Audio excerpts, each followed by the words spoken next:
আমি আমেরিকার অ্যালাই হওয়াতে খুব দোষের কিছু দেখি না। আমেরিকা যদি আমার সঙ্গে তার একটা সুসম্পর্ক থাকার কারণে যদি অন্য কারো ডমিনেন্সটা, পলিটিক্যাল ইন্টারফারেন্সটা কমে, তাতে দোষের কি? আওয়ামী লীগের সময় যেটা বলা হতো যে বাংলাদেশ ভারতের উপর নির্ভরশীল হয়ে পড়েছিল, এখন কি আমরা উল্টো দিকে যাচ্ছি, চুক্তি করে আমেরিকার উপর নির্ভরশীল হয়ে যাচ্ছি? আমি আমেরিকার অ্যালাই হওয়াতে খুব দোষের কিছু দেখি না। কারণ হচ্ছে যে আমেরিকার অ্যালাই পৃথিবীতে চাপে পড়ে হোক, স্বার্থের কারণে হোক, অনেকেই হচ্ছে। জাপানের মতো দেশ আমেরিকার অ্যালাই, দক্ষিণ কোরিয়ার মতো দেশ আমেরিকার অ্যালাই। ওরা তো না ওদের নিরাপত্তা নির্ভর করে আমেরিকা অনেক অনেকে তাদের নিরাপত্তা ইতিহাস আছে আছে, কিন্তু আমি বলছি যে এখন তো সেই নিরাপত্তার সে ধারণাটা চেঞ্জ হয়ে গেছে। এখন জিওপলিটিক্সটা চেঞ্জ হয়ে গেছে। এখন বাংলাদেশের উপর কোনো একটা দেশের বা ধরেন ভারতের একচ্ছত্র আধিপত্য থাকবে, এটাকে আমাদের কন্টেইন করার সুযোগটাও তো সেরকম নাই।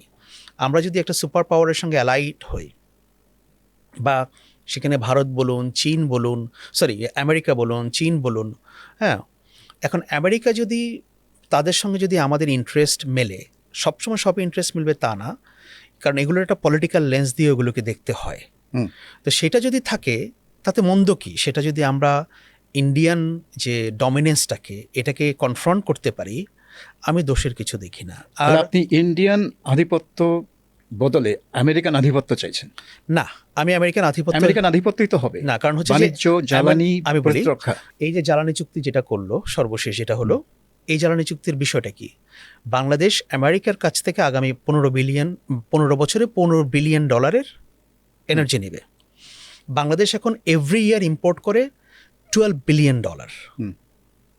মানে মাসে $1 বিলিয়ন। তো সেই সূত্রে আমেরিকা থেকেও আসবে হচ্ছে বছরে $1 বিলিয়ন। তার মানে এখন বাংলাদেশ যা ইম্পোর্ট করে তার 12 ভাগের 1 ভাগ আমেরিকা থেকে আসবে। আপনি দেখেন সিমিলার ধরনের একটা আমেরিকার যে এনার্জি ডমিনেন্স তারা তৈরি করতে যাচ্ছে। ইউরোপীয় ইউনিয়নের দেশগুলো কিন্তু আমেরিকার সঙ্গে কমিট করেছে $750 বিলিয়ন জ্বালানি তারা নেবে আগামী 3 বছরে। It's a European Union. Asia প্যাসিফিকের দেশগুলো তারা একটা কনফারেন্সে কিছুদিন আগে, জাপান টোকিওতে যেখানে হলো, তারা $57 বিলিয়ন কমিট করেছে, জাপান, দক্ষিণ কোরিয়া, ইন্দোনেশিয়া, যে আমেরিকার কাছ থেকে জ্বালানি নেবে। তো সেই দেশগুলো বাধ্য হচ্ছে বা নিচ্ছে বা প্রয়োজন হচ্ছে, তো সেইখানে তারা তো করছে, তাহলে আমাদের ক্ষেত্রে ডমিনেন্সের প্রশ্ন আসছে কেন? না, কারণ আপনি ডমিনেন্সের প্রসঙ্গ তুলেছেন যে আপনি মনে করছেন এটা ভারতের ডমিনেন্সকে কাউন্টার করবে। না, আমি বলছি যে যদি সেটা করে, আমেরিকা যদি আমার সঙ্গে তার একটা সুসম্পর্ক থাকার কারণে যদি অন্য কারো ডমিনেন্সটা, পলিটিক্যাল ইন্টারফারেন্সটা কমে, তাতে দোষের কি?